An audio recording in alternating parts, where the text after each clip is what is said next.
क्या आप जानते हैं कि महिलाओं को होने वाले मासिक धर्म का पुराणों में उल्लेख शामिल है? उन्हें मासिक धर्म क्यों आता है, इस पर एक पौराणिक कथा भी मौजूद है जो इंद्रदेव से संबंधित है। भगवत पुराण में वर्णित इस कथा के अनुसार एक बार बृहस्पति, जो देवताओं के गुरु थे, वे इंद्रदेव से काफी नाराज हो गए। इसके चलते असुरों ने देवलोक पर आक्रमण कर दिया और इंद्र को अपनी गद्दी छोड़कर भागना पड़ा। असुरों से खुद को बचाते हुए वे सृष्टि के रचनाकार भगवान ब्रह्मा के पास पहुंचे और उनसे मदद मांगने लगे।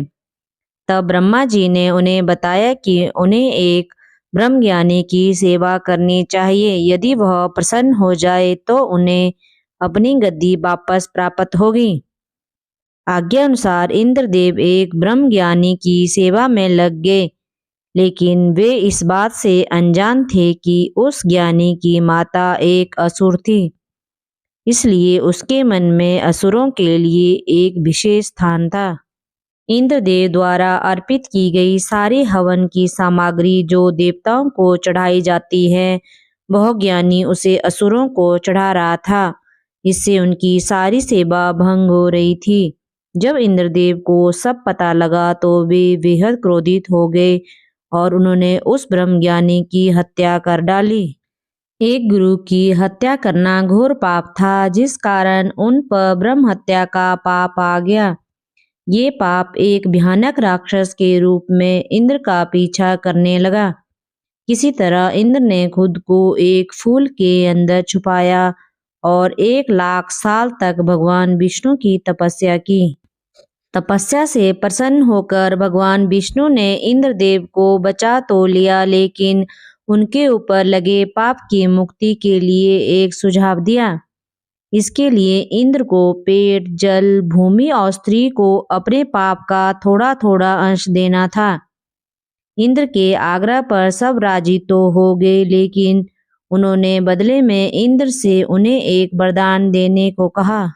सबसे पहले पेड़ ने उस पाप का 1/4 हिस्सा ले लिया, जिसके बदले में इंद्र ने उसे एक वरदान दिया। वरदान के अनुसार पेड़ चाहे तो स्वयं ही अपने आप को जीवित कर सकता है। इसके बाद जल को पाप का हिस्सा देने पर इंद्रदेव ने उसे अन्य वस्तुओं को पवित्र करने की शक्ति प्रदान की। यही कारण है कि हिंदू धर्म में आज भी जल को पवित्र मानते हुए पूजा पाठ में इस्तेमाल किया जाता है। तीसरा पाप इंद्रदेव ने भूमि को दिया। इसके वरदान स्वरूप उन्होंने भूमि से कहा कि उस पर आई कोई भी चोट हमेशा भर जाएगी। अब आखिरी बारी स्त्री की थी।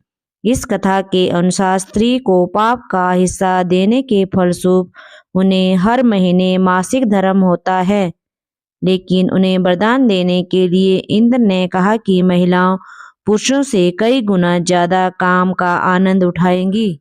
इस दौरान वे ब्रह्म हत्या यानी अपने गुरु की हत्या का पाप ढो रही होती हैं। इसलिए उन्हें अपने गुरु तथा भगवान से दूर रहने को कहा जाता है। यही कारण है कि प्राचीन समय से ही मासिक धर्म के दौरान महिलाओं को मंदिर जाने की मनाही थी।